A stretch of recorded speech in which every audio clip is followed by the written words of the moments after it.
Special thanks to Tokyo Treat and Sakurako for sponsoring today's video. And before we get started on the video, there will be spoilers for the remainder of the 1000-Year Blood War arc of Bleach in the video to come. It's been a little while since the mobile game Bleach Brave Souls has introduced any truly new, original character designs for us to discuss, really ever since the Beyond Bankai series came to an end. But just yesterday, for the game's 10th anniversary, which is really quite an impressive milestone, two brand new versions of Ichigo and Rukia were released into the wild.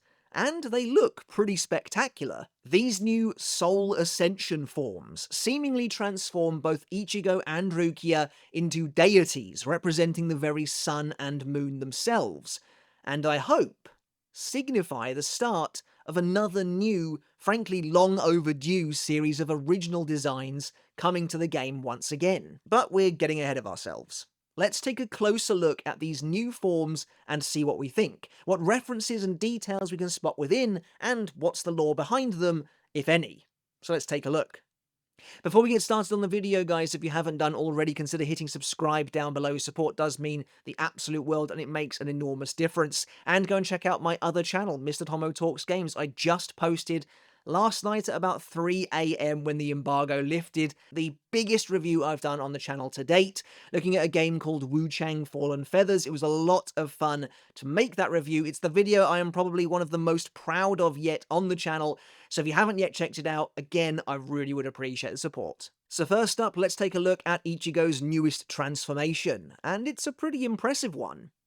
Ichigo looks genuinely godly in this form, and his new design incorporates a variety of different layers, as if to depict the seamless fusion of Shinigami and Hollow. The in-game lore for this new form describes it as a special form of Ichigo, where he has attained a new power and is enveloped by a divine aura, like the rising sun. Despite his changed appearance, his will to protect remains unwavering. So there's not a lot to glean from that, sadly, outside of the fact that yes, this is a totally new power. It's not an evolution of anything he's had previously, seemingly the same power that Rukia acquires as well, meaning it's not something that's exclusive to Ichigo. So let's have a closer look at the design itself and see if we can't pick up on any references or hidden details.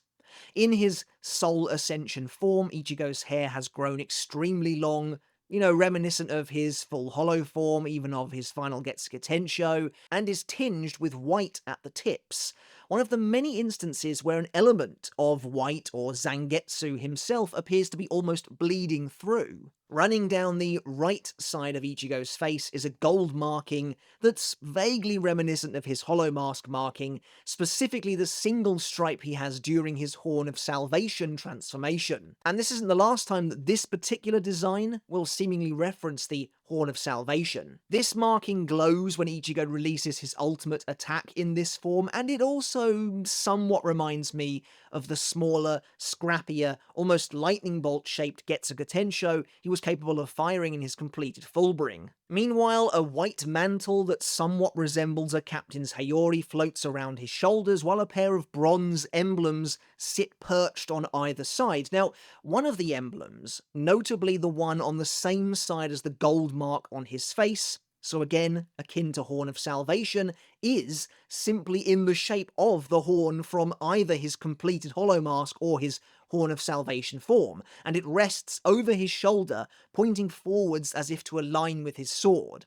So in that sense, it kind of feels like a deconstructed version of his Horn of Salvation form, at least this bit of the design right here. And that's kind of interesting because when we get to Rukia's design later on, there's some deconstruction of previous design elements happening there as well. The emblem on the other side of the mantle is a little more interesting, I think, as it's harder to pin down exactly what it is. However, I can't help but think it's another reference to the Horn of Salvation form, in that it looks almost identical to the kind of three-pronged crescent moon shape of Ichigo's Getsuga Granrei Sero fusion while the attack is being charged up specifically. Or, it could just be the new guard of his Zanpakuto as seen in this very design. That's the, I guess, slightly less exciting possibility, but also the probably more likely one. The mantle itself is emblazoned with gold emblems again resembling two halves of Ichigo's completed horned hollow mask. Underneath the mantle, Ichigo is wearing a black shihakusho reminiscent of his full-bring bankai, though it only has the one X here, as opposed to the three it had running down it previously, while now he's also wearing a pair of black, armoured shoulder pads that of course harken back to the original White's design, the hollow from which Ichigo's hollow powers stem. Meanwhile, Tensei Zangetsu's guard has widened and become more curved. It's similar to the way the guard of Dangai Ichigo's bankai was almost kind of stretched outwards and pulled outwards and made considerably thinner and longer, except here it's a little more squashed in and a little more refined. In fact, the guard has seemingly evolved in line with how the sword itself has evolved. The blade itself has widened dramatically, and almost looks like a fusion of the blades of Ichigo's Shikai and of his Bankai. It's kind of like a nice balanced in-between. It's not quite as thin as Tensei Zangetsu, but it's not quite as broad as Zangetsu. This next element is one of my favourite parts of this design. From underneath the mantle, a pair of white ribbons flow freely while accompanied by a red ribbon that loops under Ichigo's shoulders and kind of across his back. In my opinion, these are both clear references to Reiraku, or spirit ribbons.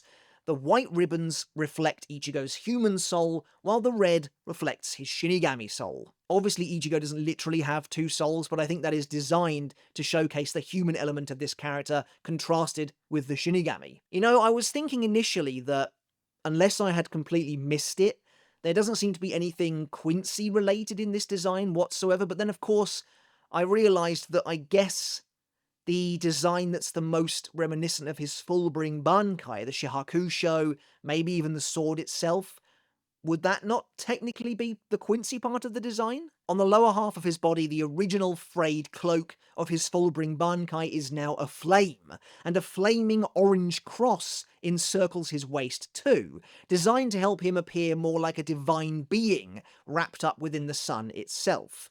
Though I also wonder if the prevalence of fire in this design is a direct callback to his connection with Isshin, as Rukia's design also features some familial elements too. And of course the flaming cross on Ichigo's waist, it could just be a reference to Getsuga Jujisho. His special moves are interesting too. In particular, one of them quite literally conjures White himself, or a disembodied head anyway, as a gigantic spectre, and he takes on his appearance from Deicide, complete with the inversed hollow mask colour scheme. His ultimate attack, Gyokoejin, is interesting in that the marking on his face glows gold, and light seemingly pours out of it.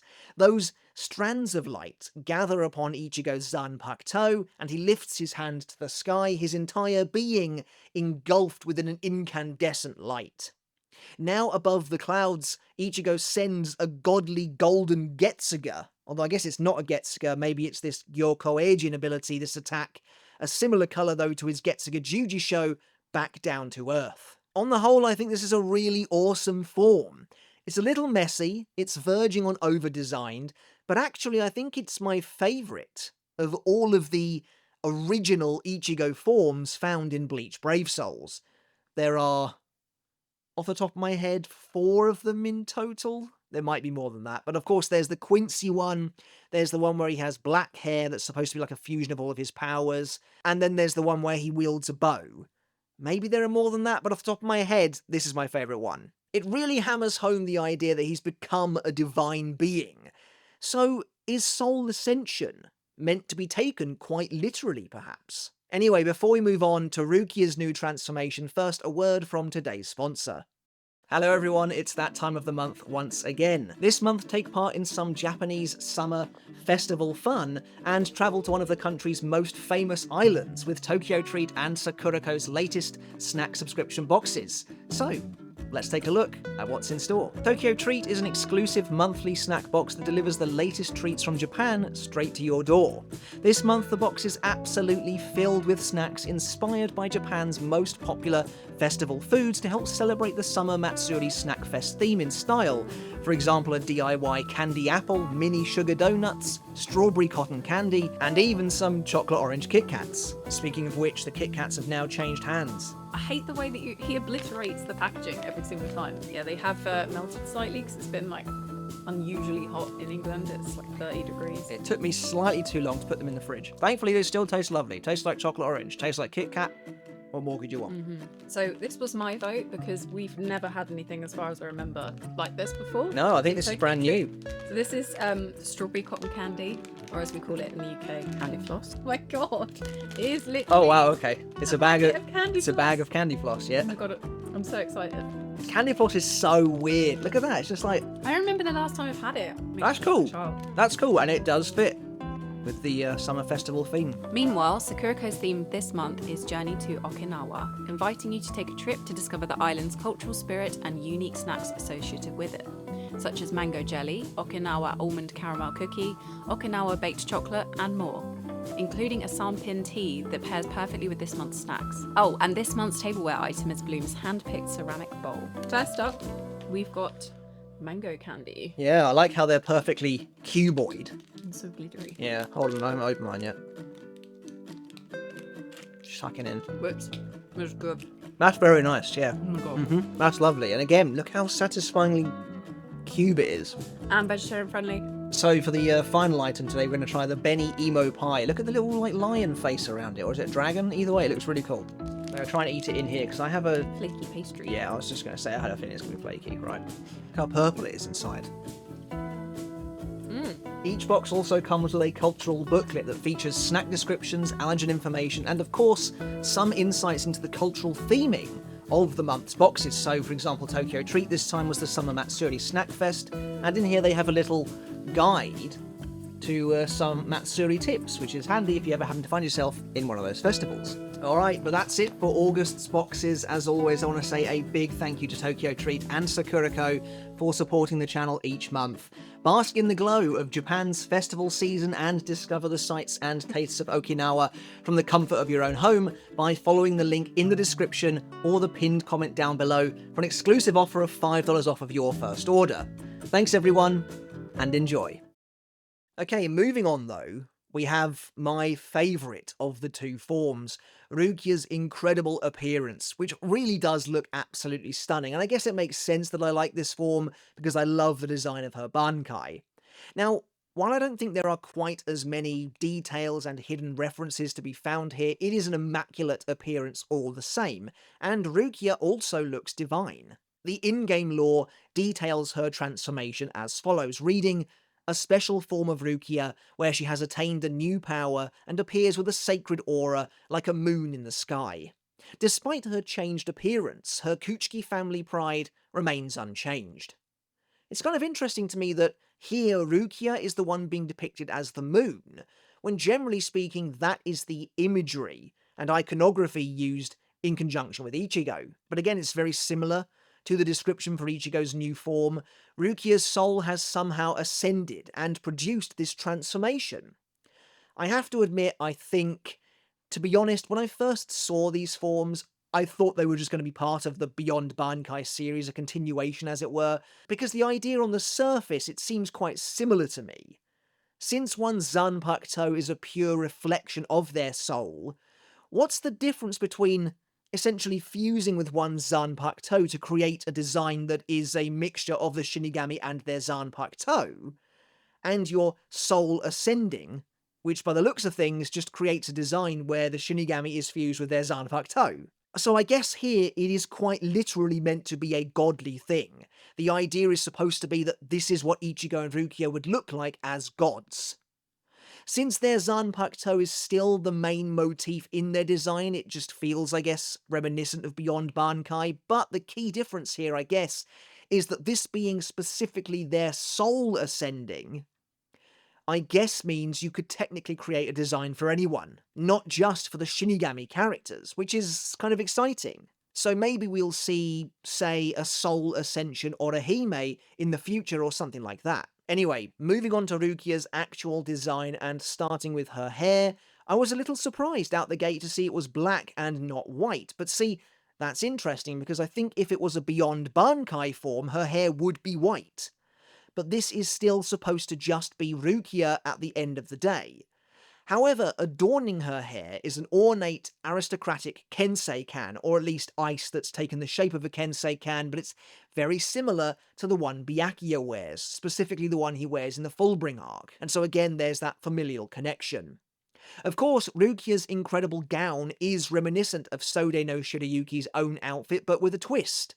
The glittering fabric takes on the appearance of ice itself, and so this is akin to Rukia's Bankai, Haka no Togame. Floating above her shoulders is a pair of icy cuffs from which hang small veils, decorated in the dazzling colour of ice upon catching the light. These veils are then replicated around her waist and split off into 4 directions, very similarly to Ichigo's Fullbring Bankai. What I find most interesting about this design is the way Sode no Shirayuki itself has been deconstructed, as we mentioned during the Ichigo segment, down into several different components. It's been broken down, which has then been redistributed throughout the design itself. So here, Rukia wields a pretty simplistic looking blade of pure ice in her hand, and it has no detailing on it whatsoever, because all of the Zanpakuto's design accoutrements have been partitioned out elsewhere. Dangling from her ears is a pair of tasselled, snowflake-style earrings. The actual earrings themselves are designed to not only be reminiscent of Sode no Shirayuki's guard, but also the hairpins worn by the Zanpakuto spirit herself. And then, hanging from Rukia's waist, are a pair of fluttering white ribbons, which of course were once the iconic ribbon that trailed from the hilt of her Zanpakuto. The ribbons are even connected to her sash with that same exact snowdrop fastener design as once accompanied her sword. And again, this is reminiscent of Rukia's Bankai. In that form, the ribbons had been repurposed there as well, though on that particular gown, they looped behind her, almost in the shape of wings. Rukia's abilities in this form seem to be an extension of the true nature of Sode no Shirayuki while incorporating the old dances she once had, as we see her freezing the ground beneath her in ways that could both feel like a larger version of her Tsukishiro, but also the way her body does become freezing cold after her training in the royal palace.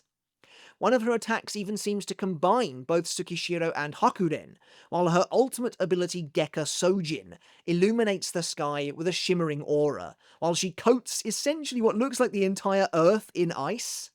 While Ichigo's position is in the sky above the clouds, Rukia spreads her power across the ground, rooting her to the spot, perhaps similarly to her Bankai. But I think that's about it for Ichigo and Rukia's new forms in Bleach Brave Souls.